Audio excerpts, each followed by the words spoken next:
Bible कितनी स्पष्ट और साफ साफ इस बात को बताती है कि परमेश्वर की तीन चीजें कभी फेल नहीं होती। परमेश्वर इन वचनों के द्वारा आपको ब्लेस करे। सबसे पहली बात, परमेश्वर का वचन कभी फेल नहीं होता। अगर आप बाइबल को पढ़ते हो, जेनेसिस की किताब 15 अध्याय, वहां पर लिखा है परमेश्वर अब्राहम से कहता है कि तेरे लोग पराये देश में जाएंगे। वो पराये देश में गए, वो वहां पर परदेसी होंगे, वो वहां पर परदेसी हो गए। वो वहां पर 400 साल परेशानी में रहेंगे, दुखों में रहेंगे। यस, ऐसा ही हुआ। वो वहां पर गुलामी करेंगे। यस, ऐसा ही हुआ। इवन परमेश्वर ने अब्राहम को यह भी कहा कि वो देश जो इनको सताएगा उनके ऊपर भी मैं अपनी जजमेंट लेकर आऊंगा। यस, परमेश्वर ने मिस्र के ऊपर अपनी जजमेंट को लाया।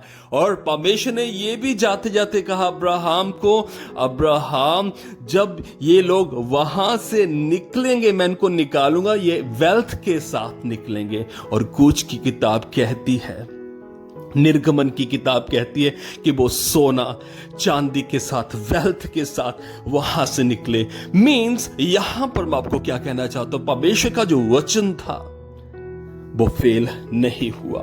अगर परमेश्वर ने एलिया को कहा कि एलिया तू जा, मैं रेवंस को यानी मैं क्रो को ये कहूंगा कि वो तेरे लिए खाने का इंतजाम करें, तो उन्होंने परमेश्वर के वचन को माना। जहां जहां भी हम बाइबल में देखते हैं, कहीं पर भी परमेश्वर का वचन फेल नहीं हुआ। अगर खुदा ने कहा दिन हो जाए तो दिन हो गया, वचन फेल नहीं हुआ। अगर परमेश्वर ने कहा रात हो जाए, रात हो गई। अंधेरा हो जाए, अंधेरा हो गया। लाइट हो जाए, लाइट हो गई। लैंड ऑफ वेजिटेशन हो जाए तो वैसा ही हो गया। यानी परमेश्वर का वचन कभी फेल नहीं होता। नंबर 1। नंबर 2, परमेश्वर की सामर्थ कभी फेल नहीं होती। अगर आप परमेश्वर की सामर्थ के ऊपर यकीन करते हो, फेथ करते हो, ट्रस्ट करते हो, मैं आपको बताना चाहता हूं, बाइबल इस चीज की गवाही देती है कि परमेश्वर की सामर्थ कभी फेल नहीं होती। आप यकीन मानिए, जब परमेश्वर ने इजरायली लोगों को मिस्र की गुलामी से बाहर निकाला, परमेश्वर ने अपनी सामर्थ दिखाई। 10th प्लेग आप ना भूलें, वहां पर परमेश्वर ने कहा था कि उनका जो फर्स्ट बॉर्न बच्चा है मिस्री लोगों का, उसे मैं मार डालूंगा। परमेश्वर ने वहां पर अपनी सामर्थ दिखाई। और अगर आप गूगल में सर्च करें तो आप इस बात को पाओगे, आप हैरान हो जाओगे कि मिस्री लोगों की जो नंबर था, गिनती थी उन दिनों में, हिस्टोरियंस ऐसा कहते 20 लाख से 30 लाख तक वहां पर मिस्री लोग थे। आप देखिए, जब 10th प्लेग, 10th बीमारी को परमेश्वर ने वहां पर मिस्री लोगों को भेजा, उस रात अगर 20 से 30 लाख तक लोग थे मिस्र के अंदर, फर्स्ट बॉर्न जो मेल चाइल्ड था उसकी डेथ हो गई। कितनी बड़ी कराई थी, क्योंकि वचन इस बात की गवाही देता कि लोग चिल्ला रहे थे, मिस्र के अंदर से आवाजें आ रही थी। और परमेश्वर ने इस तरफ इजरायली लोगों का 20 लाख से आसपास क्राउड था, इन लोगों को परमेश्वर ने बचाया अपनी सामर्थ से। परमेश्वर ने इनको बचाया अपनी सामर्थ से। लेकिन वहां पर एक बहुत बड़ी कराई थी, लोग चिल्ला रहे थे, लोग रो रहे थे। तब फिरौन के राजा ने इन लोगों को छोड़ दिया।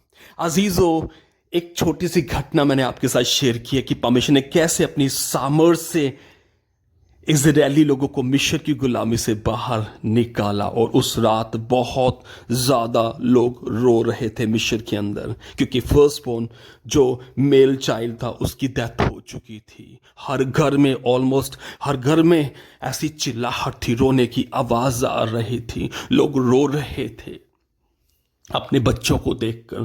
परमेश्वर ने वहां पर अपनी सामर्थ्य से लोगों को बाहर निकाला। नंबर 3, पहला मैंने आपसे बोला परमेश्वर का वचन कभी फेल नहीं होता। दूसरा मैंने आपसे बात की परमेश्वर की सामर्थ कभी फेल नहीं होती।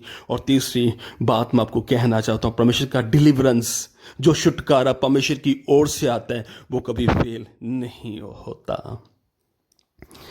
रेड सी को याद रखें, जब ये इजरायली लोग वहां पर पहुंच जाते हैं, कलाम ऐसा कहता है, इजरायली लोग एक तरफ अपने दुश्मनों को देखते हैं और एक तरफ पानी को देखते हैं, उन्हें और कुछ दिखाई नहीं देता। उनमें से एक मूसा ही था जो ना इजरायली ना जो मिस्री लोगों को देख रहा था और ना ही वो पानी को देख रहा था, वो परमेश्वर की ओर देख रहा था। परमेश्वर ने एक बड़ा छुटकारा वहां पर किया। कलाम ऐसा कहता है कि परमेश्वर ने अपने हुक्म से, अपनी कमान से वहां उसी समुद्र में से रास्ता निकाल दिया और 20 लाख के आसपास लोग थे वहां से गुजरे। टाइम लगा होगा क्योंकि जमीन को परमेश्वर ने सुखाया, वहां से फ्लॉक्स निकले, पशु निकले, कितना कुछ निकला, बच्चे निकले, उनके पास बहुत सी चीजें थी, धन था, सब कुछ था।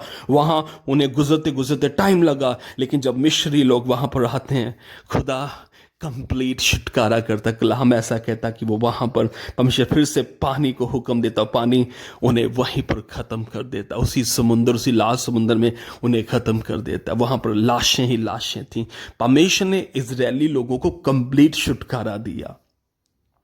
अब ये मिस्री लोग वापस आकर उनको पकड़ेंगे नहीं, परमेश्वर ने वहीं पर उनका चैप्टर खत्म कर दिया। मैं आपको क्या कहना चाहता हूं कि परमेश्वर जब हमारी लाइफ में काम करता है वो इस तरह से करता है, उसका वचन कभी फेल नहीं होती, उसका सामर्थ कभी फेल नहीं होता, और उसका छुटकारा जो वो हमें देना चाहता है परमेश्वर कभी उसे फेल नहीं होने देता। सो परमेश्वर इन वचनों के द्वारा आपको बेहद ब्लेस करे। सभी को जय मसीह की।